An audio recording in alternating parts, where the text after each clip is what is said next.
Selamat datang kembali dalam episode lain WhatsApp Prof. Hello Walter. Hello. Bagaimana kabar Anda? Baik. Apakah kita akan lanjut dengan memahami Paus Fransis? Itu rencananya. Karena jika kita memahami tentang semua hal ini, maka barulah kita bisa memahami apa yang sedang terjadi di dunia. Benar. Dan pasti akan banyak peristiwa lain yang menyusul. Ini bukanlah yang terakhir. Ini merupakan topik yang sangat luas, karena ini mengumpulkan perencanaan puluhan tahun. Abad-abad, dan ribuan tahun, yang sekarang mulai menampakkan hasilnya. Jadi, kita mesti memahami apa yang sedang terjadi. Dan hari ini kita akan meneliti topik, memahami Paus Fransis, Paus Vatikan II. Dan topik ini mestinya juga memberikan jawaban kepada Katolik konservatif. Dan kami berharap bisa membukakan mata mereka. Mari kita membukanya dengan doa. Bapa Sorgawi, terima kasih banyak untuk memberi kami kesempatan dalam diskusi ini. Kami memohon, kiranya Engkau memberkati diskusi ini, dan para pemirsa. Dan menerangi pikiran kami, sehingga kami tahu apa yang mesti dilakukan. Di dalam nama Yesus, kami sudah berdoa. Amin. Nah, kesempatan lalu, kita telah membahas mengenai sumber inspirasi. Dan kita menunjukkan bahwa sumber itu berasal dari latihan-latihan Loyola. Dan itu merupakan mode aksi perenungan. Dan sumbernya bukanlah kitab suci. Ini hal sangat penting. Tetapi ketika Anda mengenakan topeng sebagai organisasi Kristen, dan menempatkan area lain ini ke depan, maka Anda bisa mengerjakan banyak sekali hal. Dan nampaknya, seolah-olah berkaitan dengan paham kekristenan, tetapi dalam kenyataan yang sebenarnya, ini berakar dari tempat lain. Inilah yang membuatnya berbahaya. Kadang-kadang semua hal ini, dari luar nampaknya benar. Jadi marilah kita memastikan bahwa kita sedang berada di jalur yang benar, dan bahwa Paus Fransis memang benar-benar seorang Paus Vatikan II. Jadi kita akan kembali melihat wawancara dengan pimpinan Ordo Jesuit, atau Jenderal Jesuit. Dan mendengar apa yang hendak dikatakannya. Masih mengenai Paus Fransis.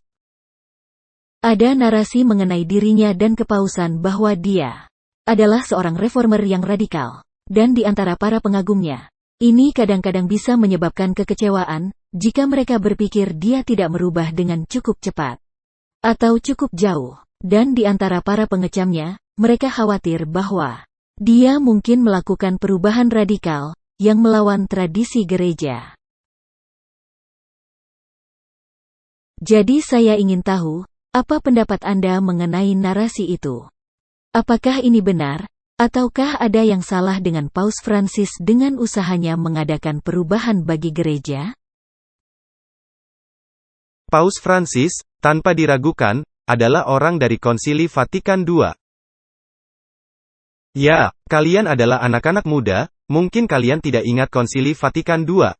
Tetapi jika ada orang yang ingin memahami Paus Fransis, dan cara-cara dia menangani dan cara kepemimpinannya, orang itu mesti kembali kepada pengalaman-pengalaman dan dekrit-dekrit dan perkembangan gereja yang diakibatkan oleh Konsili Vatikan II.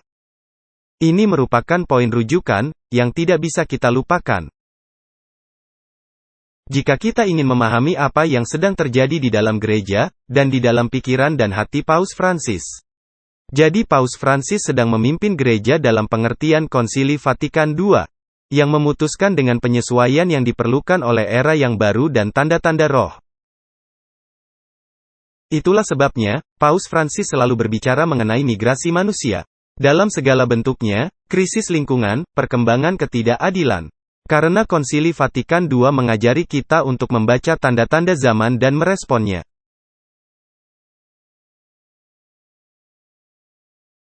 Dan kita mesti merespon, khususnya dengan sistem keagamaan yang berbeda. Dan kita mesti memakai dialog sebagai jalan menuju kepada persaudaraan. Itulah hal yang sedang dicoba dilakukan oleh Paus Fransis. Martin, ini sungguh sangat jelas. Informasi ini kita dapat langsung dari sumbernya. Yaitu bahwa Paus Fransis adalah Paus Vatikan kedua. Adalah penting untuk menciptakan persaudaraan ini. Dari penyatuan dan bukan pemisahan. Dan kita mesti memahaminya dalam konteks itu. Nah, pertanyaannya, apakah ini hal baru? Tentu saja tidak, ini telah ada sejak dari dulu. Dan Konsili Vatikan II terjadi di tahun 1962. Jadi kita berurusan dengan agenda Vatikan II. Dan kita mesti memahami apa dampaknya bagi kita. Ya.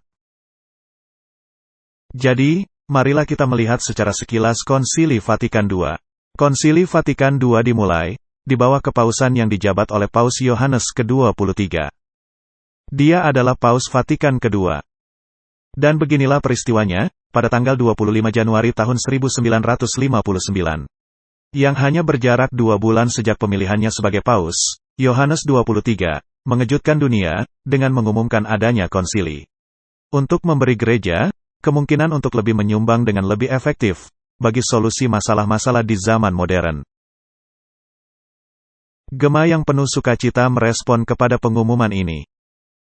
Juga adanya ketertarikan dari pihak para penganut non-Katolik dan bahkan orang-orang yang non-Kristen. Ini jelas-jelas membuktikan bahwa pentingnya sejarah dari peristiwa ini, telah mendapat perhatian banyak orang. Ini apa yang mereka sebut sebagai pembaruan. Tetapi pertanyaannya adalah, apakah ini memang demikian? Ini bukan hanya disebut sebagai pembaruan. Ketika ditanya mengenai apa peristiwa ini, Paus pergi menuju ke jendela dan membukanya, dan berkata, masuknya angin segar. Nah, ini merupakan topik penting, yang mesti kita pahami.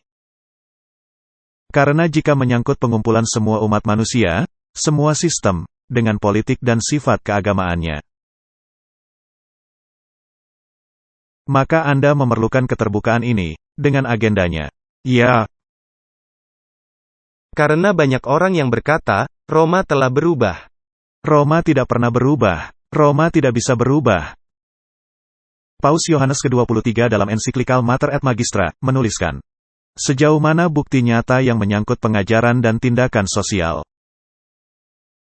yang sudah dinyatakan oleh gereja selama berabad-abad, tanpa diragukan, ensiklikal yang paling terkenal, adalah Rerum Novarum. Yang diterbitkan 70 tahun silam. Norma-norma dan rekomendasi yang dihasilkannya adalah begitu bermakna, sehingga ingatannya tidak akan pernah pudar. Jadi sekarang kita tidak berurusan dengan paus modern lagi, melainkan berurusan dengan 20 tahun sejarah, benar? Ya. Karena jika Konsili Vatikan II diumumkan di tahun 1959, itu adalah 60 tahun silam, benar? Ya. Atau tepatnya 62 tahun silam. Hal lainnya, tentu saja, berkaitan dengan Rerum Novarum, yang membahas masalah-masalah sosial. Dan ini kembali ke masa 70 tahun yang lain. Jadi kita berurusan dengan persiapan lebih 1 abad lamanya. Ini merupakan hal yang mesti dipahami orang-orang. Ini tidak pernah berubah, ini hanya memperkembang hal yang sudah ada. Ya. Memperlebar jaring untuk lebih banyak menangkap. Benar. Dalam Summa Theologiae, Thomas Aquinas menuliskan, ini merupakan salah satu ensiklikal kepausan. Karena barang-barang dari beberapa orang dimiliki oleh orang lainnya karena hukum alami. Maka tidaklah berdosa, jika orang-orang miskin mengambil barang-barang dari sesamanya. Thomas menuliskan, jika adanya kebutuhan, maka semua barang menjadi milik bersama. Jadi nampaknya tidak ada dosa, dalam mengambil barang-barang milik orang lain, karena adanya kebutuhan secara umum. Nah, pernyataan itu sendiri memberitahu kita, bagaimana iklim sosial itu mesti terbentuk. Nah, jika kita memikirkan tentang kerusuhan yang terjadi tahun lalu, dan 2 tahun lalu, yaitu topik permasalahan yang ada di kota-kota, dan pergerakan Black Lives Matter, dan semua kerusuhan dan penjarahan. Tidak adanya bantuan, bagi orang yang dijarah. Mereka hanya bisa pasrah saja. Peristiwa ini didasarkan atas filsafat ini, yaitu bahwa orang-orang miskin telah tiba di satu titik, di mana mereka memiliki hak tanpa berdosa untuk mengambil barang orang. Karena ini sudah menjadi kebutuhan umum. Ini sesungguhnya luar biasa yang menentang secara langsung 10 perintah. Ya, perintah, janganlah engkau mencuri. Jadi terdapat 2 perintah yang sedang dilanggar. Dan orang ini adalah orang kudus. Jadi nampak bagi saya, jika Anda seorang pelanggar hukum Allah, Anda bisa menjadi santo, di dalam paham Katolik Roma. Juga yang patut disimak adalah, ini bisa menjadi suatu kutipan dari orang tak dikenal bagi mereka. Padahal ini sudah direncanakan dan diterapkan di seluruh dunia. Ya, sesungguhnya Thomas Aquinas adalah tokoh sangat terkenal dalam sejarah gereja Katolik, dan semua ensiklikal merujuk kepadanya, untuk pemikiran sepenuhnya hukum alami. Yang sangat didasarkan kepada pemikiran Thomas Aquinas. Dan kita akan melihat dalam episode-episode selanjutnya, ini merupakan hal yang amat penting. Dan ini menjadi kutipan kepausan, yang mereka kutip. Ada ensiklikal kepausan lainnya, berjudul Gaudium et Spes, yang merupakan ensiklikal Vatikan II. Konstitusi Vatikan II, yang dikutip oleh Paus Yohanes Paulus II, dijelaskan dengan lebih meluas. Jika ada orang yang sangat membutuhkan sesuatu, orang itu berhak mendapatkannya, hal yang dia perlukan itu, dari kelimpahan orang-orang lain. Karena adanya begitu banyak orang yang menderita kelaparan di dunia. Konsili Kudus ini, mendesak semua pihak, baik perorangan dan pemerintahan, untuk mengingat peribahasa dari para bapak-bapak. Berilah makan, orang yang kelaparan. Karena kalau engkau tidak memberinya makan, maka engkau telah membunuhnya. Jadi disinilah ajaran sosial Katolik dikemukakan. Dan karena dunia mengalami kelaparan dahsyat di berbagai tempat di dunia. Ini merupakan lahan sangat subur, untuk menimbulkan kerusuhan di dunia. Tepat sekali. Dan kita bisa melihatnya di zaman kita sekarang. Jadi bagaimana Anda bisa melanjutkan agenda Anda? Anda memerlukan massa, halayak ramai. Menarik bagi saya, ketika Anda bepergian ke negara-negara Katolik di dunia. Di sanalah Anda mendapatkan kemiskinan hebat. Mengapa menurut Anda, orang-orang ingin lari dari negara-negara itu, dan mencari kehidupan yang lebih baik, di tempat lain? Itulah sebabnya kita mengalami masalah-masalah perbatasan dan hal-hal yang menyertainya. Jadi ini merupakan hal-hal yang sangat menarik. Dan Konsili Vatikan II memiliki agenda sosial, memiliki agenda moral, dan agenda keagamaan. Kita perlu meneliti aspek-aspek ini. Ini adalah Konsili Vatikan pertama, Konsili Trent. Konsili ini juga dijalankan oleh Jesuit. Nah, Konsili Trent dan Konsili Vatikan pertama diadakan oleh karena adanya krisis yang terjadi dalam menangani masalah paham Protestan. Dan paham Protestan dengan sangat jelas telah menguraikan kesalahan-kesalahan kepausan. Dan paham Protestan menyatakan pahamnya sebagai sola scriptura. Dan paham Protestan telah menyatakan dengan sangat jelas bahwa Kristuslah yang menjadi kepala gereja. Dan bukannya seorang manusia, seperti Paus. Dan seseorang tidak bisa mendapat pengampunan dosa melalui sistem, melainkan Anda mesti pergi kepada Kristus. Jadi inilah yang menjadi topik permasalahannya. Kebenaran melalui iman, menjadi suatu topik yang sangat penting. Juga penerus kepausan, penerus kerasulan, menjadi suatu topik yang sangat penting, karena kepausan menyatakan bahwa otoritas mereka diwariskan turun-menurun, tanpa terputus dari Petrus, hingga Paus yang ada sekarang. Dan seperti yang sudah kita lihat, ternyata ini tidaklah demikian, seperti yang dibahas di dalam video sebelumnya. Benar. Jadi, sekarang kita tidak lagi membahas Konsili Trent sama sekali. Tetapi Konsili Trent menjadi tanah landasan untuk pemisahan antara paham Protestan dengan paham Katolik. Dan ensiklikal kepausan dan dekrit kepausan yang keluar dari Konsili Vatikan pertama mengutuk dengan terang-terangan paham Protestan dalam segala bentuk dan doktrinnya.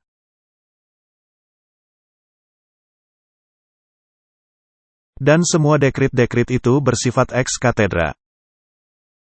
Dari kursi kepausan, semua ini adalah tidak bisa jatuh.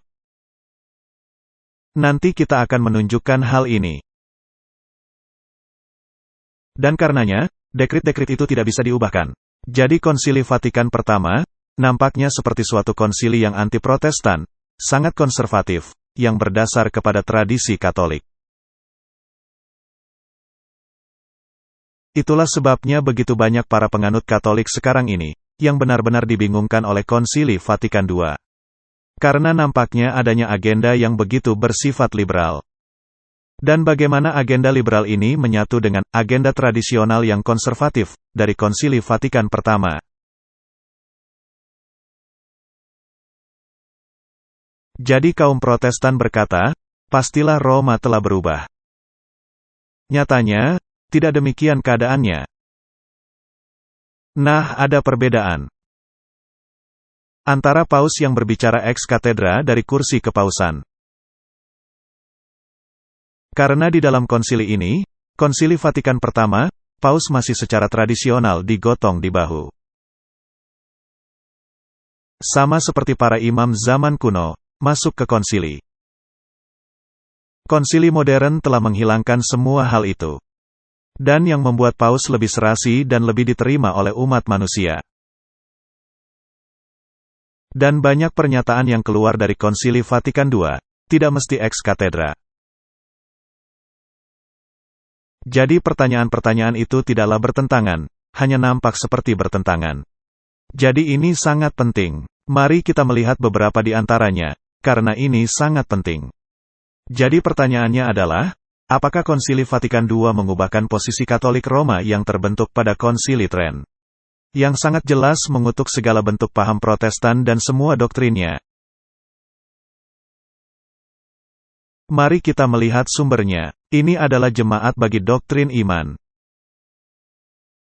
Jawaban-jawaban bagi pertanyaan-pertanyaan perihal aspek-aspek khusus dari pengajaran gereja. Pertanyaan pertama. Sumber ini berasal dari Vatikan. Va ini merupakan posisi resmi dari Gereja Katolik Roma, di halaman webnya. Pertanyaan pertama, apakah Konsili Vatikan II merubah doktrin Katolik mengenai gereja? Jawaban. Konsili Vatikan II tidaklah merubah atau bermaksud untuk merubah doktrin. Bukankah ini sangat jelas, Martin? Ya. Melainkan mengembangkan, memperdalam dan lebih lengkap menjelaskannya. Ini adalah tepat apa yang telah dikatakan oleh Paus Yohanes ke-23, pada permulaan konsili, yaitu Konsili Vatikan II. Paus Paulus ke-6 menegaskannya. Karena Paus Yohanes ke-23 wafat, sementara konsili masih sedang berlangsung. Maka Paus Paulus ke-6, yaitu Paus yang menggantikannya, juga merupakan Paus Vatikan kedua. Kenyataannya, setiap Paus setelah Paus Yohanes ke-23, telah merupakan Paus dari Konsili Vatikan II. Tidak ada yang berubah. Tidak ada. Paus Paulus ke-6 menegaskannya dan memberikan komentar dalam tindakan menerapkan konstitusi Lumen Gentium. Jadi ini merupakan apa yang dituliskan oleh Paus Paulus ke-6, suatu dokumen yang sangat penting. Yang kembali sangat bergantung kepada dokumen yang sebelumnya. Jadi hal-hal ini kembali dalam tempo berabad-abad. Tidak ada komentar yang lebih baik untuk dikatakan, selain bahwa penerapan ini sama sekali tidak merubah doktrin tradisional. Apa yang Kristus kehendaki, demikian juga kami. Apa yang dulu ada, sekarang masih ada. Apa yang telah diajarkan gereja selama berabad-abad, demikian juga kami mengajarkannya. Dalam peristilahan sederhana, hal yang dulu diduga, sekarang dinyatakan terang-terangan. Hal yang tidak pasti, sekarang ditegaskan. Hal-hal yang direnungkan, didiskusikan, dan kadang-kala diperbantahkan. Sekarang ditaruh bersama di dalam suatu formulasi yang jelas. Apakah Roma berubah? Sama sekali tidak, melainkan memperjelas konsep yang disalahpahami dari hal-hal yang terdahulu. Halaman web Katolik Roma Konservatif, yang menyesalkan kenyataan bahwa Konsili Vatikan Pertama, nampaknya telah dihapuskan. sama sekali tidak memahami apa yang sedang terjadi di sini. Mereka tidak memahami agendanya. Jadi kita mesti melihat hal ini dengan teliti. Mari kita melihat Konsili Vatikan II, dan melihat apa yang bisa kita dapatkan. Jadi kaum Jesuit, yang menjadi arsitek Konsili Vatikan pertama, juga merupakan arsitek dari Konsili Vatikan II. Dan salah seorang imam yang paling terkenal. Imam Jesuit Katolik Roma, dari Konsili Vatikan II, adalah Karl Rahner.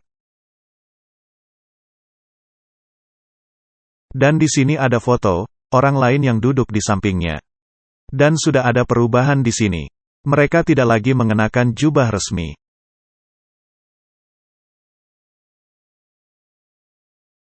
Mereka berpakaian setelan jas dan dasi. Jadi dua imam pemrakarsa mengenakan kemeja dan dasi di Konsili Vatikan II.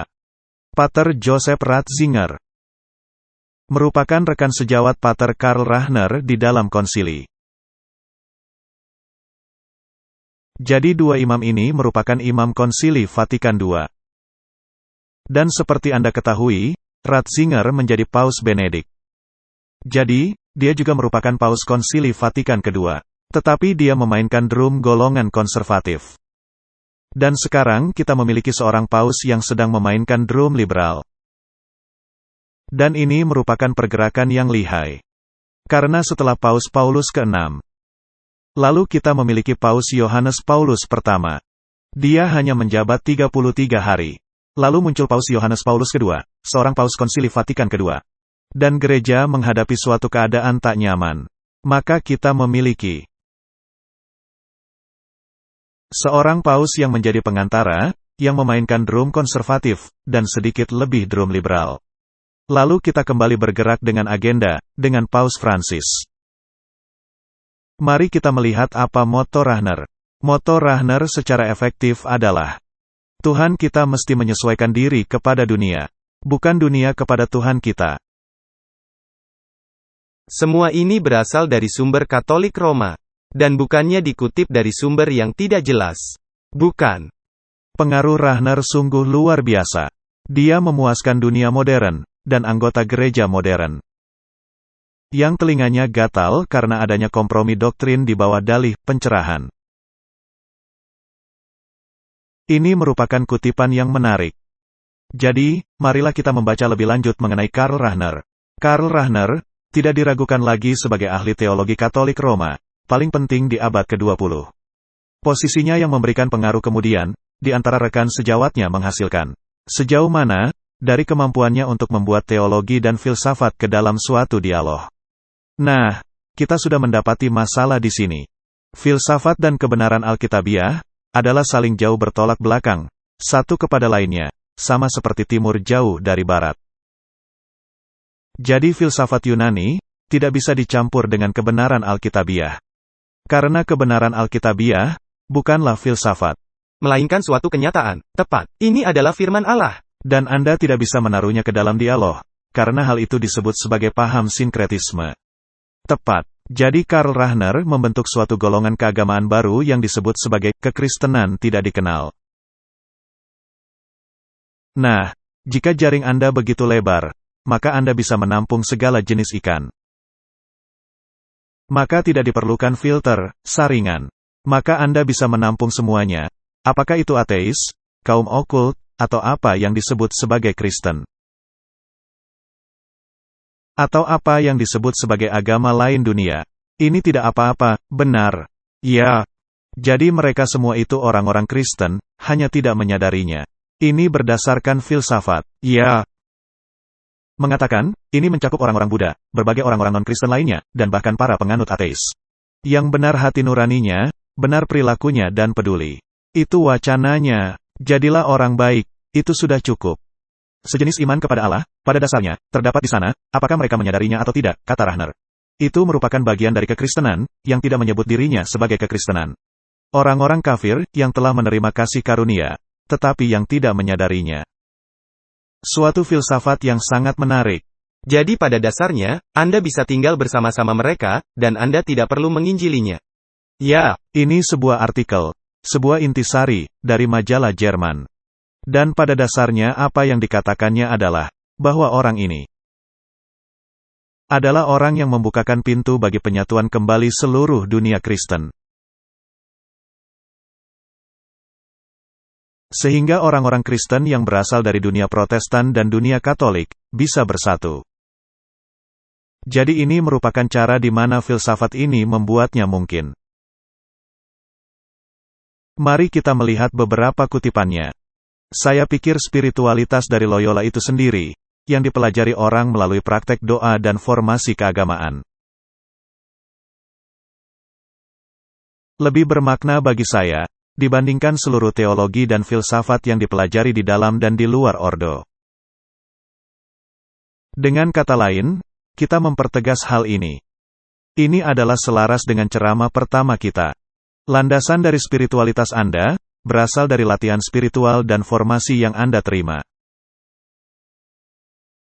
melalui orang-orang yang berasal dari ordo Jesuit. Ini lebih penting daripada filsafat, lebih penting dari teologi. Jadi lupakan saja Alkitab. Lupakan semua hal lain, dan hal yang Anda alami, yang menjadi norma.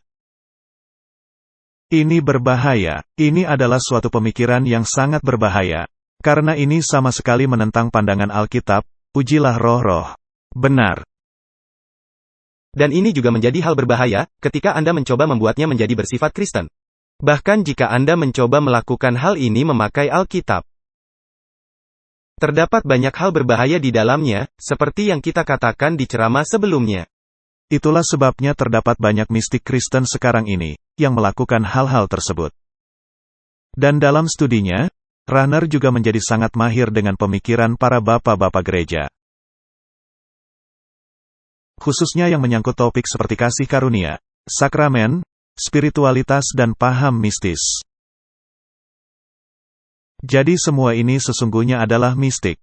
Ini tidak lagi merupakan teologia. Ini merupakan pencampuran paham mistik, praktek-praktek okult dan kekristenan. Di sini ada halaman web yang disebut ignatianspirituality.com.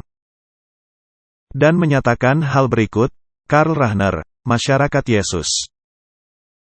Jesuit, salah satu ahli teologi paling penting dari abad ke-20. Karl Rahner lahir di bulan Maret, tahun 1904. Dia merupakan anak keempat dari 7 bersaudara, anak laki-laki dari seorang profesor perguruan tinggi setempat dan dari seorang ibu Kristen yang berbakti. Pada tahun 1922, Karl mengikuti kakak laki-lakinya, Hugo, dan memasuki komunitas Jesuit. Sebagai seorang Jesuit pemula, Rahner dibentuk dalam latihan spiritual Santo Ignatius Loyola. Formasi ini berdampak abadi kepada perkembangan spiritual dan intelektualnya. Jadi di sini kembali kita mendapatkan langsung dari halaman web Jesuit. Benar. Jadi landasan, sama seperti pada Paus Francis, dari seluruh pergerakan Konsili Vatikan II adalah latihan spiritual. Nah, Martin, jika Anda bisa memperkenalkan latihan spiritual dalam bentuk yang dimodifikasi, ke dalam gereja-gereja Protestan,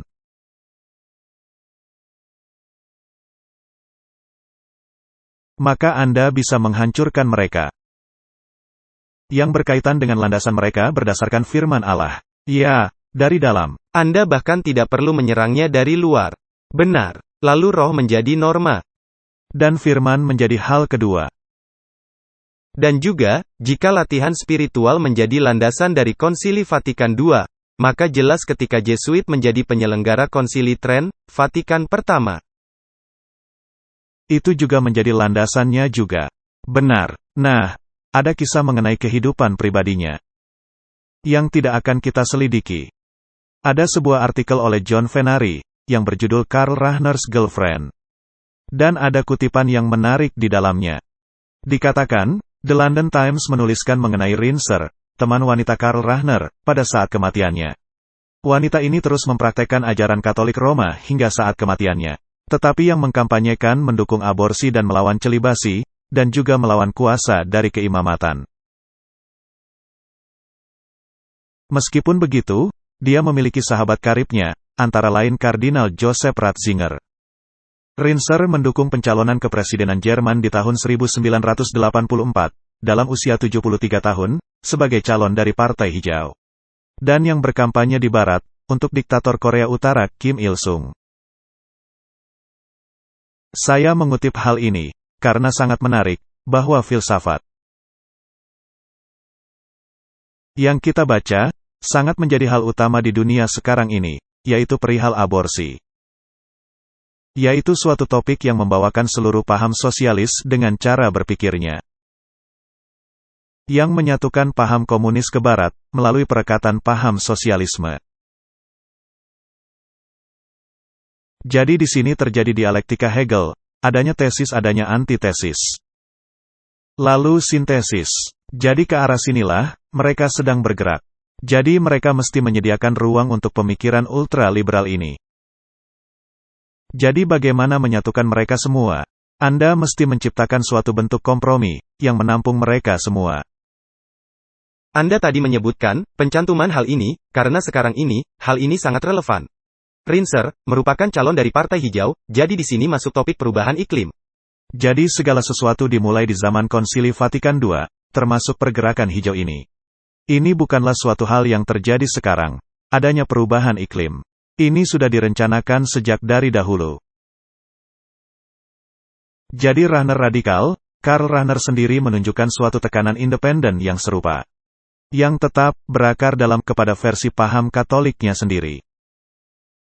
Dia mengurangi kebenaran Katolik yang sudah berabad-abad, di dalam setiap kesempatan. Atau demikianlah kelihatannya. Tidak seperti Bapak Agung, Denis Fahy. Yang motonya adalah, dunia mesti menyesuaikan kepada Tuhan kita, dan bukannya Tuhan yang mesti menyesuaikan kepada dunia. Moto Rahner secara efektif adalah Tuhan kita mesti menyesuaikan kepada dunia, dan bukannya dunia menyesuaikan kepada Tuhan kita. Nah, Martin, apakah kita melihat hal itu di dunia modern? Ya, sungguh pasti. Sesungguhnya, orang-orang Kristen konservatif terperangah dengan apa yang sedang terjadi di dunia sekarang ini. Dan hal ini sudah berkelanjutan, sehingga Anda tidak berani menentangnya, bahkan dengan berbisik-bisik sekalipun. Karena itu akan merupakan ujaran kebencian. Dan ini juga berarti menentang pemikiran relatif. Anda berpikir dengan satu cara, tetapi itu cara Anda. Sedangkan saya berpikir berbeda, tidak ada jawaban benar atau salah. Jadi, topik mengenai toleransi ini hanya dapat dinyatakan ketika krisis dan konflik telah menjadi sedemikian besar, sehingga tidak tertahankan. Kemudian Anda rela untuk menerimanya, demi kedamaian. Anda mempertahankan jenis kelamin Anda. Demikian juga saya.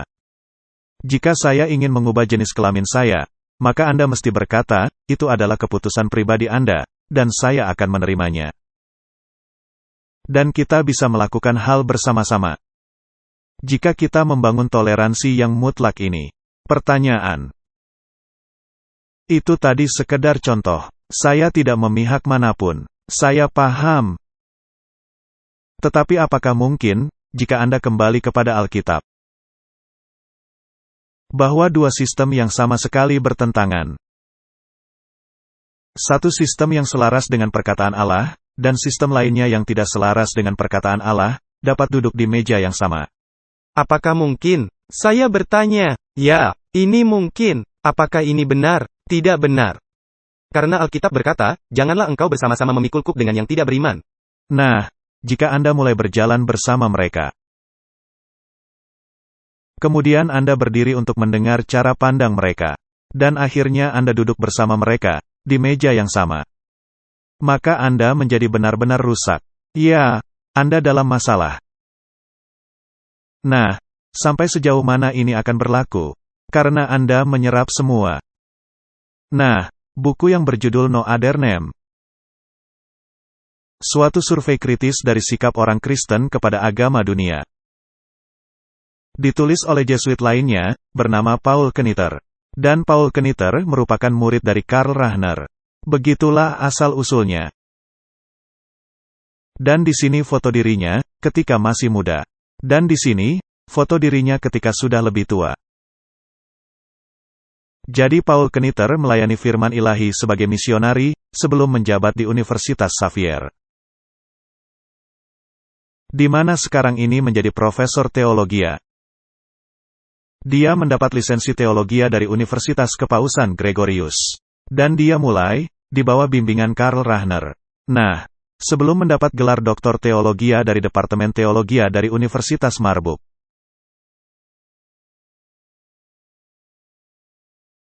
Sekarang Anda mesti mengawinkan paham Protestan dengan paham Katolik.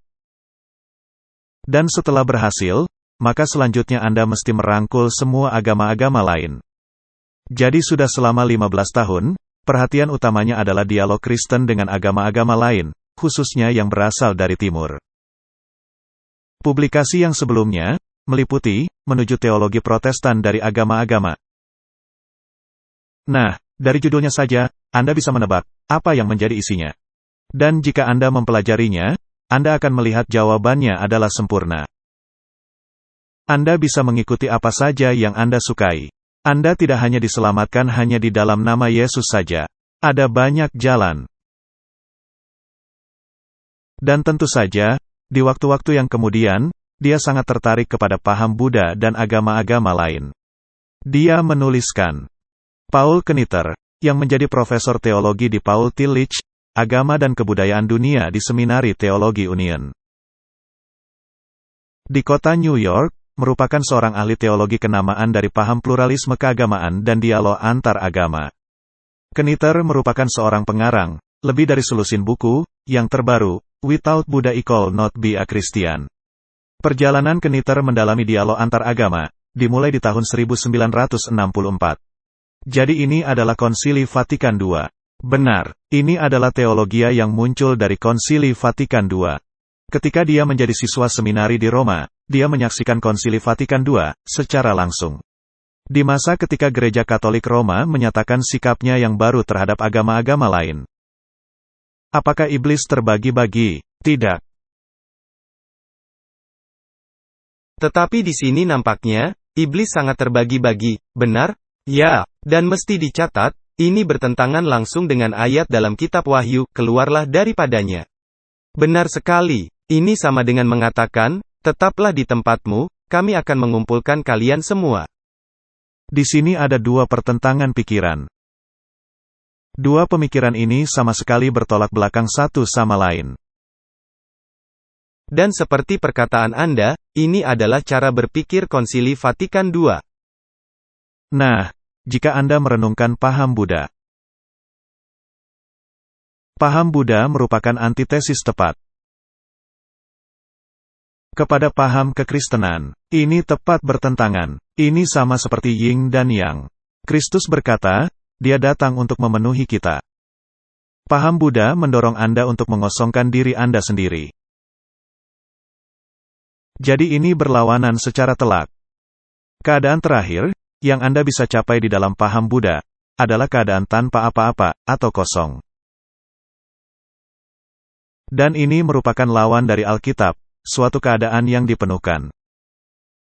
Jadi ini sungguh luar biasa. Dan juga latihan spiritual Loyola adalah juga mengenai mengosongkan dan menerima. Ya, apapun yang datang kepada pikiran Anda mesti menerimanya. Sebentar kita akan menelitinya. Suatu filsafat yang sangat berbahaya. Jadi ketika Paus Yohanes ke-23 wafat, maka Paus Paulus ke-6 menjadi penggantinya di dalam skenario Konsili Vatikan II. Dan ini adalah ensiklikalnya La Popularium Progressio. Dan ini adalah ensiklikal yang ditulis oleh Paus Paulus ke-6 tentang topik perkembangan orang-orang. Dan bahwa ekonomi dunia seharusnya melayani umat manusia dan bukan hanya sejumlah orang saja.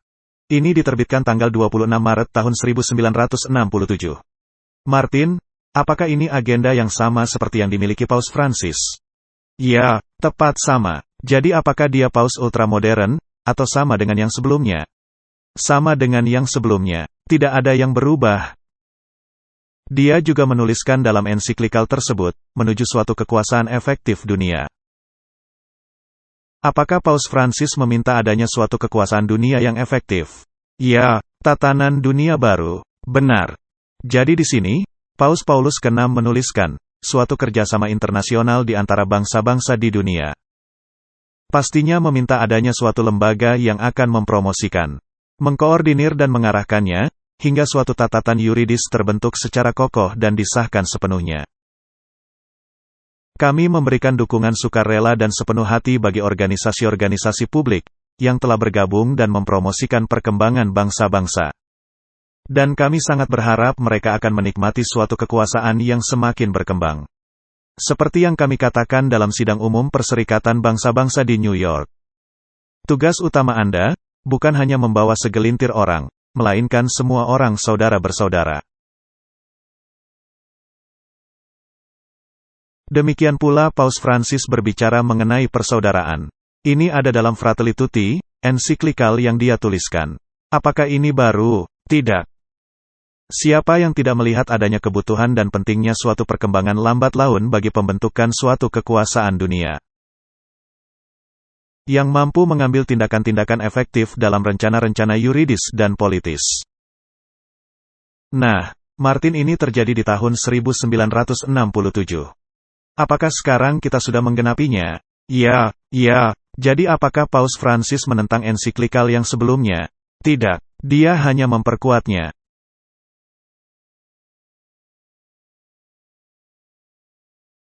Jadi kita mesti memahami pengajaran sosial Katolik.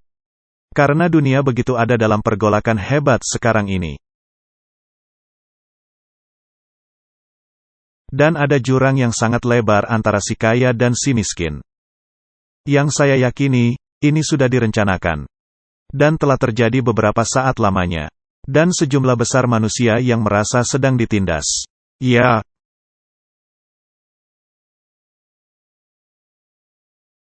Yang menyebabkan kekacauan-kekacauan dunia yang kita lihat sekarang ini. Dan orang-orang yang melihat gambaran ini, sedang diintimidasi agar menerima tatanan sosial yang baru ini. Jadi marilah kita meneliti pengajaran sosial Katolik. Ini berasal dari halaman web mereka. Jadi diperlukan suatu perkembangan yang otentik. Perkembangan otentik memerlukan suatu pencarian bagi paham humanisme. Kita berhenti sejenak di sini. Paham humanis pada dasarnya menghilangkan Allah sama sekali. Karena paham humanis menempatkan manusia sebagai pusat. Dan manusia yang menentukan arah moralitas atau masalah lainnya dan bukannya Allah. Jadi paham humanis menghilangkan Allah sama sekali. Jadi suatu pencarian bagi paham humanis, yang akan memampukan setiap orang menemukan diri baru mereka, dengan memeluk nilai-nilai kasih dan persahabatan yang lebih tinggi. Doa dan perenungan. Apakah ada hal yang berkaitan dengan firman Allah? Tidak ada. Perkembangan otentik adalah bagi masing-masing dan seluruh perubahan, dari keadaan yang kurang manusiawi ke perkembangan yang lebih manusiawi. Dan siapa yang menentukan lebih manusiawi? Manusia. Dan orang mana yang khususnya lebih menentukan? Paus. Martin, terus terang saja, ini sama sekali tidak masuk akal. Sehingga orang hanya bisa geleng-geleng kepala. Jadi apa yang mereka bicarakan tentang kurang manusiawi dan lebih manusiawi, adalah cara Anda hidup. Itulah sebabnya keselamatan didefinisikan sebagai menghidupkan suatu kehidupan manusia. Keselamatan bukanlah sesuatu yang Anda temukan di dalam Kristus, melainkan suatu hal yang Anda temukan dengan keluar dari tanah hisab sosial, di mana Anda berada. Ke suatu keadaan yang lebih baik. Mari memberi Anda penghasilan universal, maka Anda tidak lagi miskin. Benar. Dan orang-orang yang telah menjadi super kaya, yang telah hidup secara mewah sepanjang hidup mereka, perlu diturunkan beberapa tingkat, agar kita semua bisa menyatu. Sama-sama miskin. Benar. Ini berasal dari Paus Paulus ke-6, Populorum Progressio. Dan ini tepat nada yang sama, yang dimainkan pada alat musik yang sama, yang sedang dipakai oleh Paus Fransis.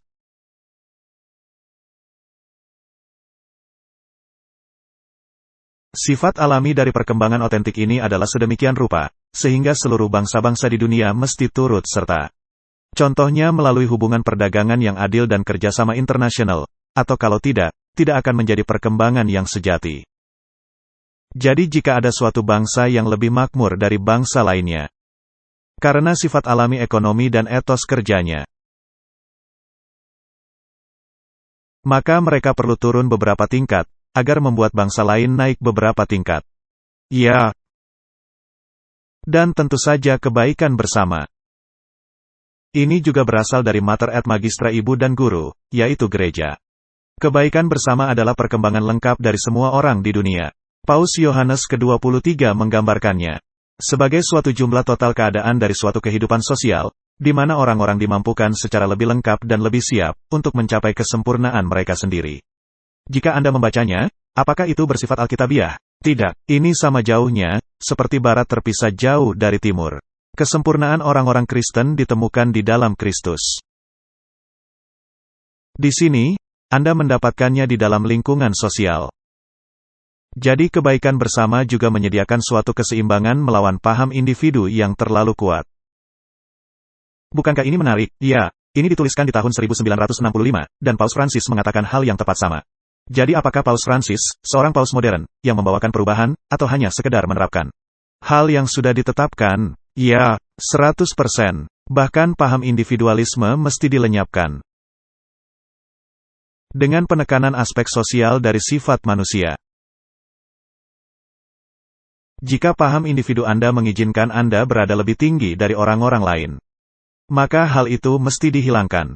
Ini menjadi virus. Adalah menarik, jika Anda ingat hal pertama, kelompok Jesuit diberikan tempo, di mana mereka diturunkan derajatnya. Benar. Jadi mereka memiliki cara berpikir seperti ini. Perkembangan otentik hanya mungkin jika seorang individu berinteraksi dan bertumbuh di dalam suatu masyarakat. Dengan kata lain, orang itu tidak boleh melebihi kadar masyarakat yang ada. Jadi masing-masing kita diminta untuk bekerja demi kebaikan bersama, yang meliputi semua orang di dalam suatu masyarakat. Bahkan properti di dalam sifat alaminya sendiri, memiliki aspek sosial yang didasarkan atas hukum dari tujuan bersama bagi barang-barang. Karena itu, Martin, Anda tidak memiliki apapun. Apakah World Economic Forum mengatakan hal itu? Ya, jelas sekali dan merupakan agenda mereka. Jadi apakah ada agenda yang membuat silau orang-orang? Dan yang rela untuk dicegah? Apakah itu memang agenda baru yang dibuat Klaus Schwab? Bukan. Atau apakah ini agenda yang sudah lama? Agenda yang sudah lama. Paham distribusi. Kata yang menarik, benar. Paham distribusi didasarkan atas pemikiran bahwa kekuasaan mengikuti properti, yang dikombinasikan dengan cinta sejati akan kebebasan dan suatu keinginan untuk menyebarluaskan manfaat kebebasan, dan prakarsa ekonomi seluas mungkin. Dilihat dari titik pandang pengajaran sosial Katolik, ini merupakan respon nyata bagi himbauan Paus Yohanes Paulus II untuk perubahan gaya hidup dari model produksi dan konsumsi, dan bagi pembentukan struktur kekuasaan yang sekarang ini memerintah masyarakat. Apakah ini nada yang sama yang sedang dibunyikan Paus Francis? Ya, 100%. Keadilan ekonomi. Ekonomi sudah sewajarnya diperintah oleh keadilan, dan bukan hanya oleh hukum pasar. Meningkatnya sikap tak turut campur, ekonomi yang berpusatkan pada pasar, sedang ditantang oleh suatu pemikiran bahwa sifat mendasar dari semua kegiatan manusia, suatu unsur tanggung jawab untuk komunitas yang lebih luas. Jadi Anda bukanlah sebuah pulau. Hal yang menarik adalah hal tersebut memang merupakan prinsip Kristen. Apakah saya penjaga saudara saya? Ya, tetapi sifat baik ini yang muncul karena adanya hubungan kepada Allah, bahwa Anda peduli kepada orang, adalah suatu hal yang ditanamkan dalam diri Anda oleh Allah. Benar. Dalam sistem ini merupakan suatu hal yang ditanamkan berdasarkan hukum. Benar. Karenanya ini adalah suatu pemaksaan. Ini tidak berasal dari sumber yang benar. Ini berasal dari sumber yang lain. Suatu argumen paling awal dan yang paling jelas untuk keadilan ekonomi dalam zaman modern, datang dalam ensiklikal Rerum Novarum. Kita selalu kembali ke sini, di mana Paus Leo ke-13 berargumentasi bahwa upah tidaklah ditentukan oleh menghindarnya majikan atau pegawai, dari cara-cara berjalannya pasar. Gantinya sekedar upah ekonomi, seorang pekerja memiliki hak untuk dibayar suatu upah yang adil. Hal ini mesti dirundingkan dengan tawar-menawar kolektif bebas, dan harus mengizinkan seorang pekerja untuk hidup dalam kenyamanan yang masuk akal. Paus Yohanes ke-23 mengembangkan pemikiran ini lebih lanjut di dalam ensiklikal Mater et Magistra Ibu dan Guru. Dengan mengatakan bahwa gereja dipanggil di dalam kebenaran, keadilan dan kasih. Untuk bekerja sama dalam membangun bersama semua laki-laki dan perempuan suatu persatuan yang otentik. Dengan cara ini, pertumbuhan ekonomi tidak akan terbatas hanya memuaskan kebutuhan kaum laki-laki. Tetapi juga yang akan meningkatkan harga diri mereka. Jadi ada suatu pergerakan di mana paham konsumerisme mesti dikurangi. Apakah kita melihat hal itu di halaman web dan surat kabar sekarang ini? Ya, ada pergerakan besar. Suatu himbauan oleh European Sunday Alliance, untuk menerapkan hal ini di Uni Eropa. Anda tahu, dunia hidup dalam hal berlebihan. Ini suatu kenyataan. Dan ada kemungkinan, mereka mengizinkan hal berlebihan ini, agar menciptakan masalah. Saya mendapati hal menarik.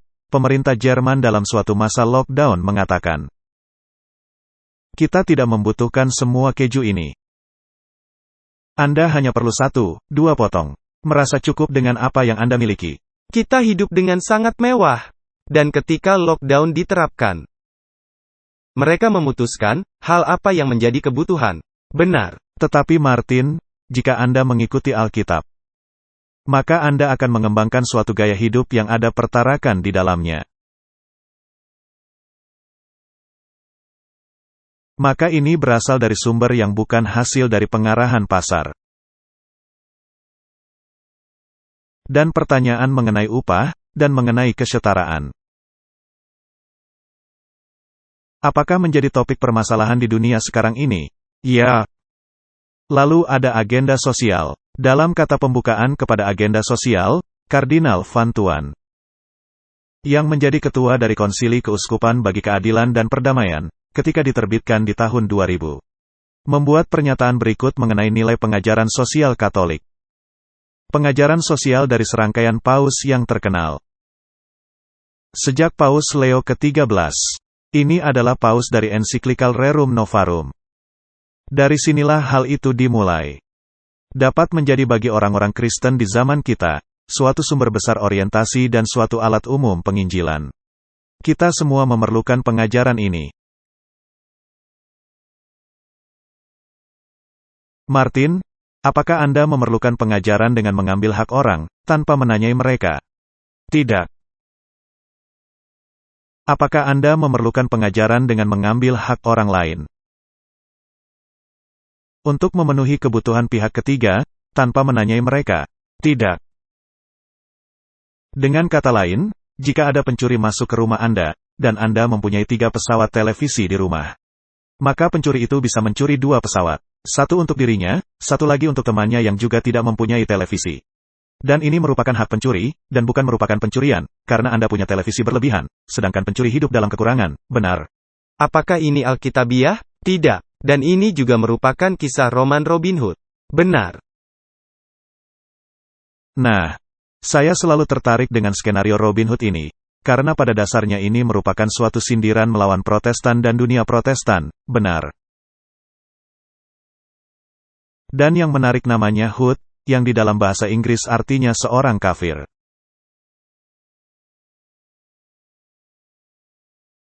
Dan ada orang yang membuat lelucon dengan menyebutnya Robin Hood, Hood perampok.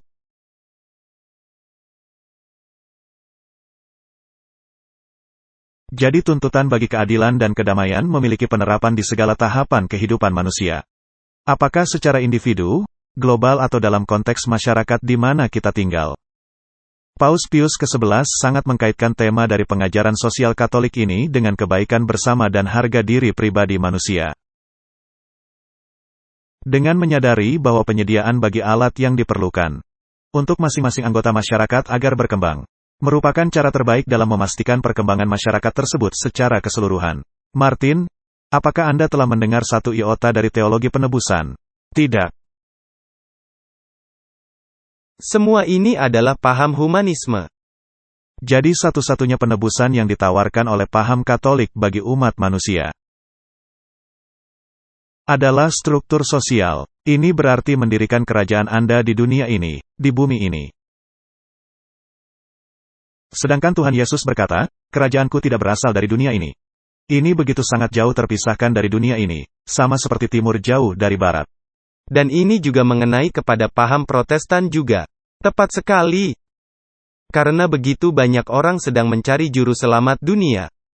Dan sebuah kerajaan yang akan didirikan di atas bumi. Dapatkah Anda mempercayai Martin, adanya gereja-gereja yang datang bersama-sama untuk mendiskusikan topik ini, doktrin sosial.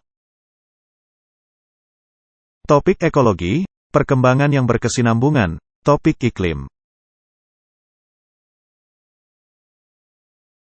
Yang sama sekali tidak mengandung unsur spiritualitas. Ya. Nah, tadi Anda mengatakan ini juga mengenai kepada dunia Protestan, benar? Nah, Robert Schuller mengatakan, masalah gereja adalah bahwa gereja telah senantiasa memusatkan teologinya kepada Allah selama berabad-abad. Yang sebetulnya gereja memerlukan teologi yang berpusatkan pada manusia. Apakah ini filsafat di dalam dunia Protestan? Ya, 100%. Dan orang ini memiliki nama besar. Siapa mentornya? Anda tahu? Coba saya tolong Anda. Norman Vincent Peale. Anggota Freemason derajat 33. Saya sedang berada di Wisma Masonik, dan mengambil foto, yang ditandatanganinya sebagai Freemason derajat 33. Apakah juga ada presiden modern dengan mentor Norman Vincent Peale? Ya, ada. Donald Trump. Anda melihat bagaimana ini saling terkait? Ya, saya mendapati hal ini sangat menarik. Nah, pertanyaan saya adalah, dari mana dia mendapatkan pemikiran ini? Dan tentunya, pemikiran ini berasal dari Konsili Vatikan II. Di akhir Konsili Vatikan II, Paus Paulus ke-6 memberitahu para uskup bahwa gereja mereka telah mengambil keputusan memilih manusia untuk melayani manusia, untuk membantunya mendirikan rumahnya di bumi ini. Manusia dengan pemikiran dan cita-citanya. Manusia dengan pengharapan dan ketakutannya. Manusia di dalam kesulitan dan penderitaannya. Ini semua merupakan pusat dari kepentingan gereja, kata Paus kepada para uskupnya. Kutipan ini berasal dari Kiss of This Blood, yang ditulis oleh Malachi Martin. Nah, pertanyaan saya, dengan filsafat semacam ini, dapatkah Anda menyatukan seluruh umat manusia? Ya, dapat. Tetapi Anda mesti merampok Kristus dari orang Kristen sejati. Dan mesti meyakinkan orang itu bahwa kerajaan Kristus ada di bumi. Benar. Dan ini merupakan keahlian paham Katolik, karena paham Katolik mengajarkan amilenialisme, masa 1000 tahun di bumi sebelum penghakiman terakhir. Dengan kata lain, tidak akan ada masa 1000 tahun, melainkan gereja yang akan berkuasa. Dan bila mana topik sosial ini diterapkan di dunia, maka benarlah gereja akan memerintah.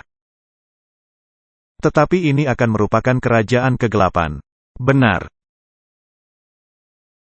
Richard McBrien menuliskan, misi gereja merupakan salah satu pelayanan kepada orang-orang teristimewa untuk golongan orang-orang miskin, yang tertindas dan yang disisihkan. Meskipun struktur kekuasaan adalah perlu untuk misi ini, struktur itu harus selalu menjadi bagian daripadanya dan harus dinilai kapasitasnya untuk memampukan gereja memenuhi misinya. Dengan kata lain, apa yang dikatakannya adalah suatu rancangan berpusat kepada manusia, dalam keseluruhannya. Segala hal lain mesti menopang pemikiran ini. Dan beginilah keadaan kita sekarang, di dunia ini. Dari kaum feminis datanglah pandangan bahwa gereja yang merupakan suatu komunitas eksodus, yang diminta untuk meninggalkan tatanan sosial yang mapan dan agen-agen sakralisasi keagamaannya, dan untuk menyaksikan suatu tatanan sosial alternatif. Ini merupakan agendanya. Suatu tatanan sosial yang baru. Ya, dan kita sudah menunjukkan hal ini dalam artikel. Dan kita sudah tiba pada titik ini dalam sejarah. Jadi ini tidak ada hubungannya dengan gereja Katolik yang diubahkan. Ini tidak ada hubungannya dengan doktrin yang diubahkan. Dan sudah tiba saatnya bagi penerapannya. Jadi ini pertanda apa? Jika waktu telah tiba bagi penerapannya, maka pastilah mereka telah mengubahkan dengan cukup cara berpikir paham Protestan agar bisa menangani beberapa pembangkang yang masih tersisa. Paus dalam suatu artikel beberapa waktu lalu, pernah berkata bahwa asas kebaikan bersama telah mendunia. Jadi Martin, siapa yang akan melawan filsafat ini? Hanyalah orang-orang yang berlandaskan Alkitab. Jadi apakah akan terjadi pertentangan hebat pikiran? Sungguh pasti. Sama seperti yang baru Anda katakan. Telah begitu banyak orang yang telah bergabung dengan pergerakan ini, sehingga yang menentang hanyalah minoritas. Benar, maka Anda bisa menanganinya seperti penyakit kanker paham individu. Maka Anda mesti menyuntiknya untuk melenyapkan virus ini. Ini seperti yang dikatakan oleh Thomas Aquinas. Dan ini telah ada sebelum zaman kegelapan. Benar, tepat sekali. Sekarang, mari kita melihat Konsili Vatikan II dan pemberitaan Injil. Karena tidak ada ruang bagi Injil, benar. Pater McBrien menjuluki pemikiran tersebut merupakan milik agen perubahan, atau hamba model gereja, yang menekankan pemberitaan dan praktek Injil dengan penerapan Injil. Bagi perjuangan demi keadilan sosial, perdamaian, dan hak-hak asasi manusia. Ini adalah Injil dari Gereja Katolik Roma. Ini adalah Injil untuk seluruh dunia. Ini bukanlah keselamatan di dalam Kristus, melainkan suatu perjuangan untuk keadilan sosial yang diterapkan di seluruh level, apakah secara ras, atau apapun itu. Di dalam Kristus, hanya ada satu kesatuan, tidak melihat strata sosial Anda, atau latar belakang Anda,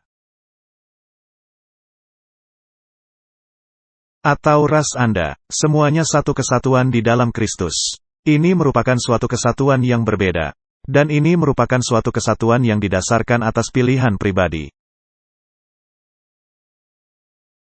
Dia menuliskan, kegiatan gereja demi keadilan sosial atau hak asasi manusia, bukan hanya sekedar persiapan bagi misi gereja sesungguhnya, seperti pemikiran sebelum zaman evangelisasi yang ada, sebelum Konsili Vatikan II. Komitmen gereja untuk, dan keterlibatannya dalam perjuangan demi keadilan sosial, perdamaian dan hak asasi manusia, merupakan bagian utama atau yang bersifat konstitusi dari misinya. Ini yang merupakan misinya. Injil lenyap, Martin. Pertanyaan selanjutnya adalah, bagaimana cara mereka berhasil menyusupkan hal ini ke dalam paham Protestan?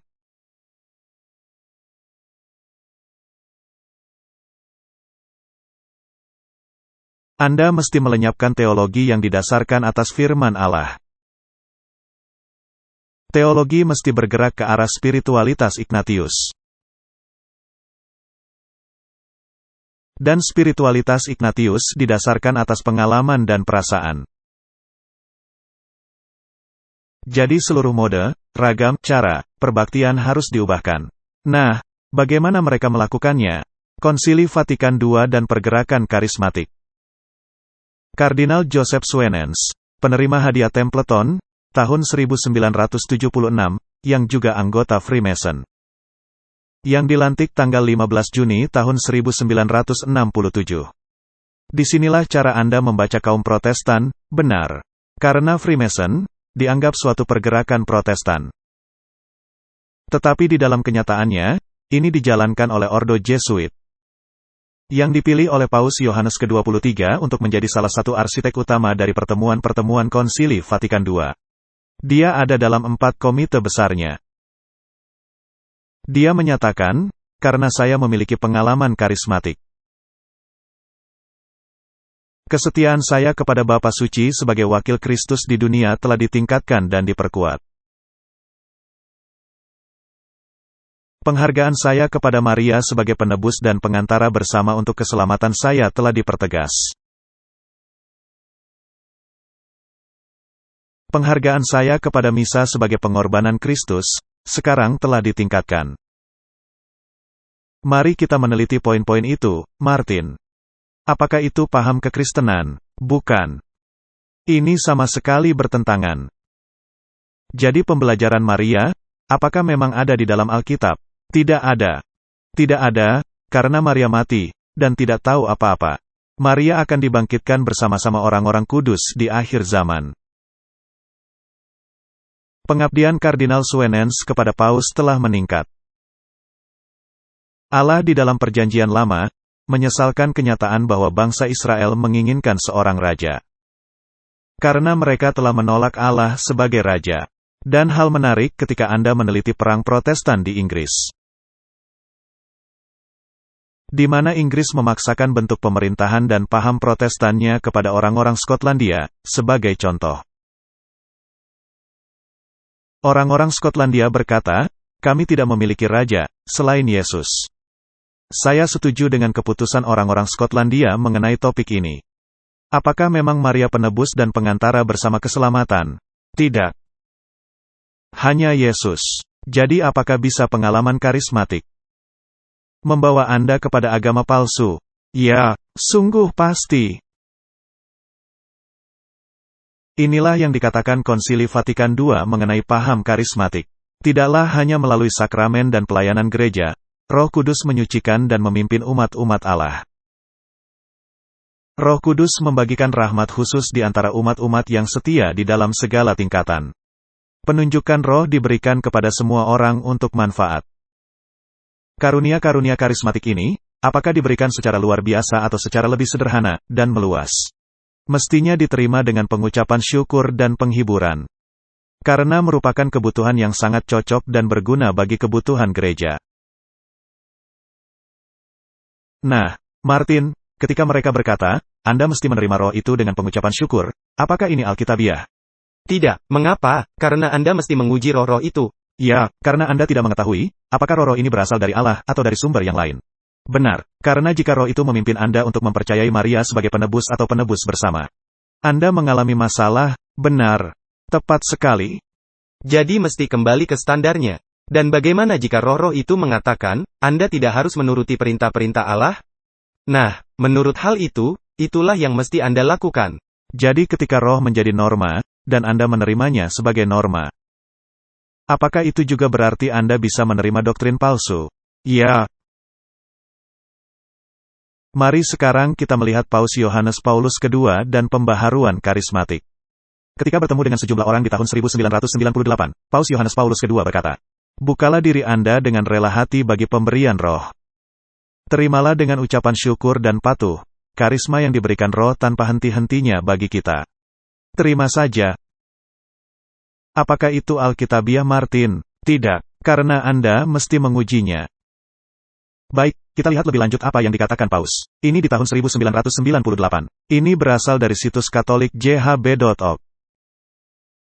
Dia berkata, marilah datang Roh Kudus, datang dan perbaharui wajah bumi. Datanglah dengan 7 karuniamu, datanglah roh kehidupan, roh persekutuan dan kasih. Gereja dan dunia memerlukan engkau. Datanglah Roh Kudus, dan jadikan lebih berbuah, karisma yang engkau telah karuniakan kepada kami. Berikan kekuatan baru dan semangat misionari, kepada anak-anakmu laki-laki dan perempuan yang telah berkumpul di sini. Bukalah hati mereka, perbaharui komitmen Kristen mereka bagi dunia. Buat mereka menjadi para pesuruh-pesuruh Injil yang penuh semangat, saksi-saksi bagi kebangkitan Yesus Kristus, penebus dan juru selamat manusia. Kuatkan kasih mereka dan kesetiaan mereka bagi gereja. Terdengar sangat baik, benar. Ya. Paus Yohanes Paulus II dengan tegas menyatakan bahwa pergerakan-pergerakan ini merupakan pengharapan bagi gereja. Kardinal Ratzinger juga menyatakan hal yang sama dan menyebut zaman di mana kita hidup sebagai jam Pantekosta. Jadi ini merupakan pergerakan yang datang dari Konsili Vatikan II. Sekarang mari kita melihat sebuah artikel dalam Zenit, suatu sumber Katolik Roma. Dan menyatakan hal berikut, Roh Kudus, yang dianggap hingga beberapa tahun silam sebagai Allah yang tak dikenal, adalah Allah, yang dengan rahmat-Nya, tanpa lelah merubah kehidupan ribuan orang di seluruh pelosok dunia. Yang dengan sukacita yang dibaharui, melalui baptisan roh, memulai suatu kehidupan baru, yang secara tepat, di dalam Roh Kudus. Demikianlah yang dikatakan Pesare kepada Zenit. Jadi sekarang segala sesuatu mesti berpusat kepada penunjukan Roh Kudus. Ya. Dan ini adalah Allah yang tak dikenal. Saya pikir, Allah ini adalah Allah yang bersaksi mengenai Yesus. Sedangkan sekarang Yesus disingkirkan. Dan Roh Kudus adalah yang mengambil tempat utama, tanpa adanya rujukan kepada firman Allah. Benar. Dan semua ini kembali kepada latihan spiritual, karena latihan spiritual berkaitan dengan perasaan, penciuman, pendengaran, dan semua perasaan yang Anda miliki. Ini tidak lain adalah bentuk modifikasi dari latihan spiritual Loyola. Karena apapun yang ditanamkan roh ke dalam dirinya, itu yang dia terima. Ya. Tetapi dari mana asal mula roh itu? Nah, dengarkan ini, Martin. Ini sungguh menarik. Dia adalah roh yang kami ingin untuk menghormati dan memuliakannya secara umum. Dalam menjawab kepada himbauan yang dilakukan oleh Paus Yohanes Paulus II dan Paus Benedik ke-16, yang dibuat bagi CCR dan seluruh gereja, untuk menyebarkan budaya Pantekosta dan tindakan Roh Kudus di dalam kehidupan gereja dan dalam diri masing-masing umat yang setia. Nah, Martin, apakah ini Alkitabiah, bahwa kita mesti menghormati dan memuliakan Roh Kudus secara umum? Atau apakah Alkitab menyatakan Roh Kudus datang untuk memuliakan Kristus? Benar. Kristus adalah yang mesti dimuliakan. Ketika Roh Kudus itu datang, Dia akan bersaksi tentang diriku, demikian kata Yesus. Roh Kudus tidak akan berbicara mengenai dirinya, melainkan akan membimbing Anda kepada rencana keselamatan. Ini adalah agama baru, Martin. Dan ini berasal dari Konsili Vatikan II. Ini sama sekali baru. Jadi perayaan ini, yang meliputi saat teduh, mendengar, bersaksi, dan seruan panggilan kepada roh-roh, akan diakhiri dengan perayaan doa, konser musik dan tari-tarian, yang akan dipersembahkan dalam doa-doa oleh artis berbagai negara. Martin, ketika Anda melihat hal ini merupakan latihan Loyola seutuhnya. Karena Anda melakukan, pertama-tama berdoa, mendengar, bersaksi, seruan panggilan kepada roh-roh, lalu diakhiri kembali dengan doa. Dan biasanya doa yang diulang-ulangi. Alkitab telah memperingatkan tidak melakukan hal ini. Nah, Martin, seperti yang Anda lihat, mereka menghubungkan kegiatan perenungan ini dengan musik. Jadi musik memainkan peranan yang sangat penting. Mari kita melihat sebuah dokumen Vatikan II. Ini dokumen Vatikan II, halaman 83. Dalam bagian musik dalam liturgi, kita membaca, agar umat setia bisa berpartisipasi lebih siap. Dan dengan manfaat yang lebih besar, adalah dianjurkan agar bentuk perayaan dan derajat partisipasi, mesti dilakukan variasinya yang sebanyak mungkin. Tergantung kepada keadaan alami jemaat yang hadir. Jadi kalau ada jemaat muda dan yang penuh semangat, maka dimainkan musik dengan irama menghentak. Kalau jemaat lebih konservatif, sedikit lebih berhati-hati. Tetapi musik merupakan cara kami mengubahkan dunia. Ini berasal dari Vatikan II. Sebelum Konsili Vatikan II, gereja-gereja Kristen merupakan tempat Anda membaca Alkitab. Ada khotbah, ada nyanyian pujian dan berakhir. Pada dasarnya, itulah yang terjadi di gereja-gereja Protestan. Tetapi jenis kegiatan ini berasal dari Vatikan II. Kemudian ada liturgi. Apa itu liturgi, Martin? Liturgi adalah segala yang terjadi dalam pelayanan gereja. Ini tidak ada hubungannya dengan pemberitaan firman. Ini merupakan langkah-langkah. Di dalam paham Katolik Roma, liturgi mendapat tempat utama, prosedurnya dan bukannya firman. Di dalam paham Protestan, firman menduduki tempat utama. Jadi dengan cara ini, Anda menciptakan suatu pertunjukan. Ini merupakan pertunjukan panggung. Ini merupakan teater Jesuit dalam bentuk terbaiknya. Ini suatu hiburan. Dan ini diarahkan kepada indera Anda. diarahkan kepada kelima indera Anda, seperti yang dinyatakan oleh Loyola. Jadi ini merupakan tanda, di mana umat-umat Allah yang tercerai-berai, bisa dikumpulkan dalam satu kawanan, di bawah pimpinan satu gembala. Nah, Martin, ini berarti kepausan akan mengendalikan secara total. Jadi diperlukan perayaan dengan musik. Dan diperlukan gaya paling efektif dalam perayaan, ketika musik dilibatkan. Jadi warisan baru-baru ini dari musik sakral. Anda mesti memperkenalkan lagu-lagu keagamaan populer, dan memainkan organ, atau peralatan musik lainnya, yang berasal dari orang-orang tertentu. Mereka memasukkan hal ini dengan demikian halus. Bukankah Rick Warren mengatakan, gereja Anda mesti mengakomodasi komunitas, tempat Anda berada? Tepat sekali, jadi banyak dari gereja-gereja karismatik yang berkembang setelah Vatikan II. Didasarkan kepada kultur musik wilayah setempat. Jadi ada yang berdasar musik barat dan country, ada musik pop, hard rock dan bahkan ada yang heavy metal.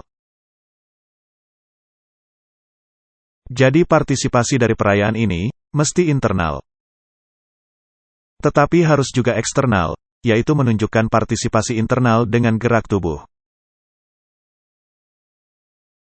Sikap tubuh, seruan, respon dan nyanyian. Jadi segalanya mesti lebih hidup. Dan jika Anda membaca Katekismus Gereja Katolik, dalam artikel 1157 dikatakan, lagu dan musik memenuhi fungsi mereka sebagai tanda yang menjadi lebih bermakna. Ketika lebih rapat dikaitkan dengan tindakan liturgi. Jadi bukan dengan khotbah, ini merupakan suatu pengalaman, ini adalah suatu pertunjukan, sesuai dengan 3 prinsip kriteria, ungkapan keindahan doa, partisipasi penuh jemaat. Pada saat yang direncanakan dan sifat hikmat dari perayaan. Dengan cara ini, mereka berpartisipasi dalam tujuan kata-kata liturgi dan tindakan. Kemuliaan Allah dan penyucian umat-umat setia. Dan perhatikan bagaimana mereka memasukkan emosi. Bagaimana saya menangis, sangat tersentuh oleh nyanyian pujian. Lagu-lagu dan suara-suara yang bergema di dalam gereja. Suatu emosi dahsyat yang saya alami semuanya. Ini adalah katekismus. Jadi kita bergeser dari agama yang berpusatkan kepada pikiran, bersamaan dengan emosi. Kepada suatu agama yang dikendalikan oleh emosi. Ini penting, hal yang baru Anda katakan. Ini tidaklah dimaksudkan untuk menghilangkannya, melainkan hanya dibalikkan. Dia adalah ahli pembalikan. Mari kita lihat sejauh mana ini telah berlaku. Jika kita melihat konser modern semalam suntuk, apakah mungkin membawa struktur itu masuk ke dalam gereja? Saya pikir mungkin. Nah, Anda pernah berada dalam dunia itu. Saya pernah berada dalam konser semalam suntuk duniawi dan juga festival Kristen. Martin, kapan Anda menjadi DJ? Anda memainkan hal ini. Ya, dan apa pengaruhnya bagi Anda? Wah, ini sangat membangkitkan emosi. Ini sungguh-sungguh membangkitkan emosi Anda. Dan biasanya juga diikuti mengkonsumi obat-obatan, benar? Ya, dan pada akhirnya Anda tidak mesti memakai obat-obatan. Karena tubuh Anda sudah menjadi begitu terbiasa kepada musik. Jadi musik akan menciptakan sensasi ini begitu saja. Ya, musik akan membuat Anda melepaskan hormon sukacita. Level energi masuk, dan Anda bisa melewatkan waktu berjam-jam tanpa memakai obat-obatan. Begitu caranya menjadi terbiasa. Nah, Martin, jika Anda berasal dari sistem keagamaan seperti itu, dan memang kenyataannya demikian. Bukankah Anda mendapati agama yang sekarang, menjadi suatu hal yang menjemukan, jika diperbandingkan? Nah, pada mulanya begitu. Pada mulanya saya ingin mengubah musiknya. Anda ingin mengubah musiknya? Ya, tetapi ketika Anda mulai bertumbuh secara rohani, maka mulai Anda menyadari dengan tidak menghendaki musik-musik ini menyusupi diri Anda. Maka ini berarti Anda berbalik 180 derajat. Tepat sekali. Suatu arah sangat bertentangan dengan keadaan Anda yang sebelumnya. Ya, dan diperlukan sekian waktu untuk melepaskannya. Ya, musik sama seperti obat bius. Nah, Sekarang mari kita lihat konser semalam suntuk. Saya harap tidak akan terlalu panjang. Saya tidak ingin terlalu ketagihan.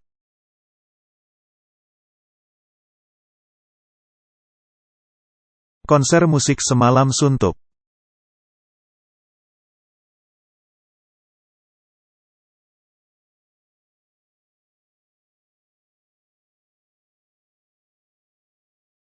Jadi itulah apa yang terjadi di sana.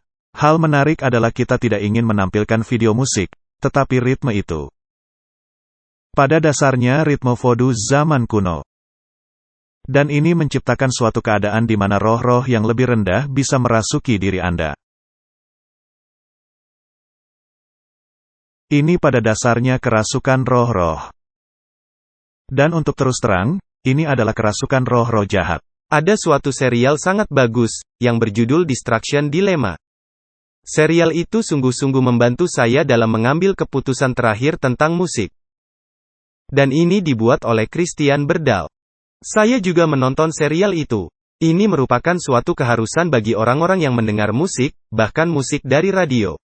Saya akan mencantumkan link untuk serial itu. Bagus. Jadi sekarang kita mengambil budaya rave, musik elektronik itu, dan mentranspornya ke dunia Kristen. Dan kita akan melihatnya. Ini video oleh Hillsong. Jadi ini musik elektronik Kristen pada dasarnya. Mari kita lihat. Musik rave Hillsong.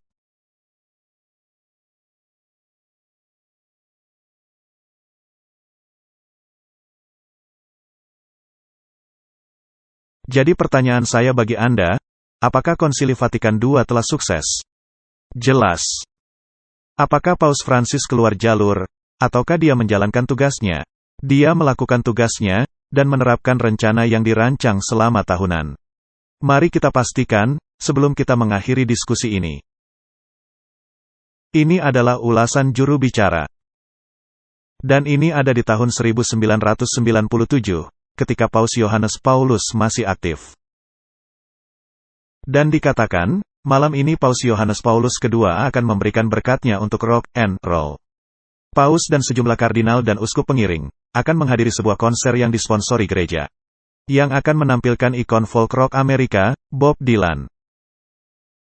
Peristiwanya adalah Kongres Ekaristi Dunia ke-23 yang diadakan di kota Bologna, sebelah utara Italia. Gereja terbukti sedang berharap bisa memakai rock and roll sebagai media untuk menjangkau sejumlah besar orang-orang muda. Rencana ini untuk menjangkau sejumlah besar orang-orang muda, sedang diterapkan di semua gereja-gereja. Gereja-gereja tidak ingin kehilangan orang-orang muda, sehingga mereka memikirkan cara-cara duniawi untuk menaruh mereka tetap di dalam gereja. Di setiap denominasi di bumi. Ini sungguh-sungguh hal yang menyedihkan. Kita lanjut, ide Paus adalah agar lebih dekat kepada orang-orang muda melalui musik pop. Yang malangnya selama bertahun-tahun dipandang dengan kecurigaan dan tidak peduli oleh gereja. Kata Monsignor Domenico Sigalinini, seorang juru bicara dari Kongres Ekaristi. Lihat betapa disayangkan kita tidak memakai media ini di masa lalu. Kita tidak perlu membaca seluruhnya. Dan inilah kenyataannya. Mari kita lihat, menyinggung usia 80-an tahun, Paus membahas musik pop dengan CD ABBA. Jadi Paus menunjukkan tren, dan orang-orang muda amat menyukainya. Saya teringat pada salah satu ceramah Anda, Total Onslaught, ada video yang menunjukkan ketika Paus Yohanes Paulus II, tiba di konser musik rock. Nah, memang itu pada dasarnya seperti konser rock, tetapi sebetulnya suatu pertemuan untuk menghormati Paus, dengan menunjukkan berbagai jenis musik. Dan ada musik hingar-bingar dan band rock yang sedang menampilkan. Dan mereka masih berkata, bagaimana pendapat Anda mengenai musik hingar-bingar ini? Wah, ini sangat bagus. Ini yang kita butuhkan, dan seterusnya. Sekarang kita melihat Paus Francis, bangunlah. Ini sebuah artikel di tahun 2015. Paus Francis penampilan pertama sebuah lagu rock, benar. Kami meneliti nada kepausan selama 500 tahun. Keretakan dimulai di tahun 1960-an.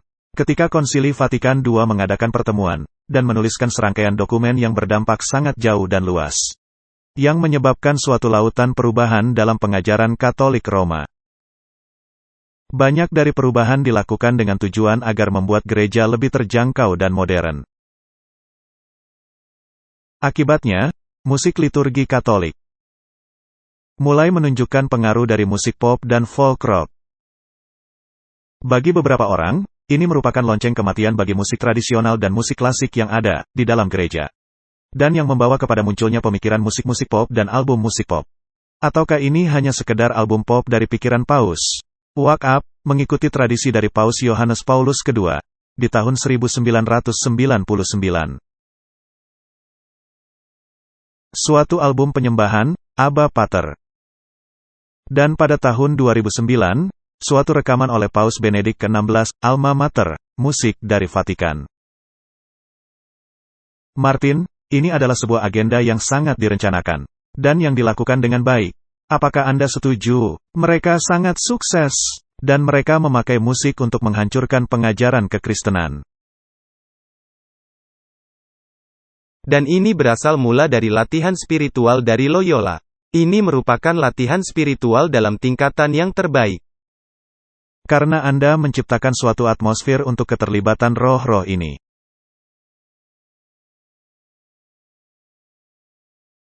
Tahukah Anda, jika Anda pergi ke kasino, ada suatu musik tertentu yang dimainkan di latar belakang. Ini adalah untuk mengalihkan pemikiran Anda, sehingga Anda tidak mampu mengendalikan tindakan Anda melalui pemikiran kognitif. Mereka memang ahlinya, karena seperti yang Anda katakan, ini juga berasal dari panggung Jesuit yang memakai untuk mengalihkannya. Mari sekarang kita melihat tulisan roh nubuat. Ada suatu hal sakral di dalam suara manusia. Harmoni dan rasa iba sorgawi dari suara manusia, melebihi setiap peralatan musik. Musik vokal adalah salah satu pemberian Allah kepada manusia. Suatu alat yang tidak bisa dikalahkan atau disamakan, ketika kasih Allah melimpah dalam jiwa. Bernyanyi di dalam roh dan pemahaman juga merupakan suatu tambahan luar biasa dalam pelayanan perbaktian di rumah Allah. Bagaimana karunia ini telah diselewengkan? Martin, kutipan ini telah dituliskan di tahun 1800-an. Ketika suara manusia dikuduskan dan dilatih, ini akan menghasilkan suatu hal hebat dalam menghancurkan rintangan dan prasangka hati keras yang tidak percaya. Dan yang akan menjadi alat dalam menobatkan jiwa-jiwa. Tidaklah cukup hanya memahami hal-hal mendasar dari bernyanyi. Tetapi dengan pemahaman dan pengetahuan, harus terjadinya suatu hubungan khusus dengan sorga, sehingga para malaikat juga bisa bernyanyi melalui kita. Bukankah ini indah? Nah, musik elektronik tadi, juga konser musik elektronik Kristen. Alkitab pastinya sangat disisihkan, sama jauhnya seperti timur terpisah dari barat. Itulah yang menjadi masalahnya. Anda mengira, ketika Anda sedang mengalami pengalaman indah ini, dengan semua kejutannya, inilah yang menjadi caranya. Ini begitu berbahaya. Saya senang, Anda telah keluar dari pengalaman itu. Mari kita melihat beberapa ayat, kemudian kita mengakhirinya. Kitab Matius 22 ayat 37. Jawab Yesus kepadanya, kasihilah Tuhan, Allahmu, dengan segenap hatimu dan dengan segenap jiwamu dan dengan segenap akal budimu. Ini merupakan ringkasan mendasar dari mencintai Allah, benar. Dan di sini, hati Anda turut terlibat. Jiwa Anda, yaitu keseluruhan keberadaan Anda, pribadi Anda, juga terlibat. Dan juga pikiran Anda mesti terlibat. Jika Anda memisahkan unsur-unsur ini, Anda ada dalam masalah. Itulah cara kita menyembah Allah. Mari kita lebih mempertegas. Di dalam kitab Mazmur 47 ayat 6-8. Bermasmurlah bagi Allah, bermasmurlah, bermasmurlah bagi Raja kita, bermasmurlah. Sebab Allah adalah Raja seluruh bumi, bermasmurlah dengan nyanyian pengajaran. Allah memerintah sebagai Raja atas bangsa-bangsa, Allah bersemayam di atas tahtanya yang kudus. Anda tidak bisa memisahkan emosi dari kognitif. Ini mesti sejalan. Dan mesti selaras dengan Alkitab. Ya. Kitab 1 Korintus 14 ayat 15. Jadi, apakah yang harus kubuat? Aku akan berdoa dengan rohku. Tetapi aku akan berdoa juga dengan akal budiku. Bukan dengan apapun yang akan saya terima. Bukan, saya mesti berdoa dengan akal budi, dan aku akan menyanyi dan memuji dengan rohku. Tetapi aku akan menyanyi dan memuji juga dengan akal budiku. Allah tidaklah menentang emosi. Allah tidaklah menciptakan Anda dengan kemampuan untuk tidak menangis. Allah telah menciptakan Anda dengan kemampuan untuk menangis, untuk merasa sedih, untuk merasa berbahagia, untuk bersuka cita, untuk mengalami semua pengalaman itu. Tetapi sekali saja pengalaman itu melebihi pemahaman dan pemikiran Anda, maka Anda ada dalam masalah. Itulah hal yang penting, dan jika ini diputar balik, Anda mesti menyadari. Ini mudah, jika dibandingkan dengan Alkitab, ini tidaklah saling selaras. Dan banyak contoh-contoh, berapa banyak orang yang berkata, ketika mereka sedang berada di tepi jurang melakukan perzinahan. Berkata, perasaan yang ada dalam diri saya. Ini begitu baik, ini pasti berasal dari Allah. Demikianlah prosesnya. Perasaan ini terasa sangat baik, ini pasti berasal dari Allah. Lalu Anda melakukan dosa perzinahan. Anda melanggar hukum Allah. Apakah ini berasal dari Allah, atau dari iblis? Jelas dari iblis. Nah, dengan hal tadi, mari kita merenungkan apa yang ada di dalam Konsili Vatikan II. Apa yang menjadi agenda kepausan, dan apa yang sesungguhnya sedang dilakukan oleh Paus Francis. Dan bagaimana seluruh dunia sedang disapu, masuk ke dalam jaring ini. Dan kiranya Allah memeliharakan umat-umatnya, agar tidak tersapu masuk ke dalam perangkap ini. Mari kita berdoa. Bapa Sorgawi, dunia ini merupakan tempat yang sangat berbahaya. Dan ada roh yang sangat licik dan jahat yang menguasai pikiran manusia.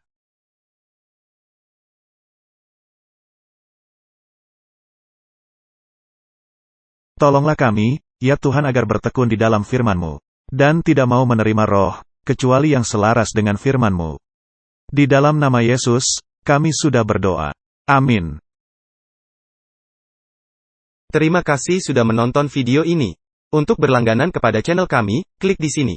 Untuk mendapat pemberitahuan, klik tanda lonceng. Untuk menonton video selanjutnya, klik di sini. Terima kasih, sampai berjumpa lagi.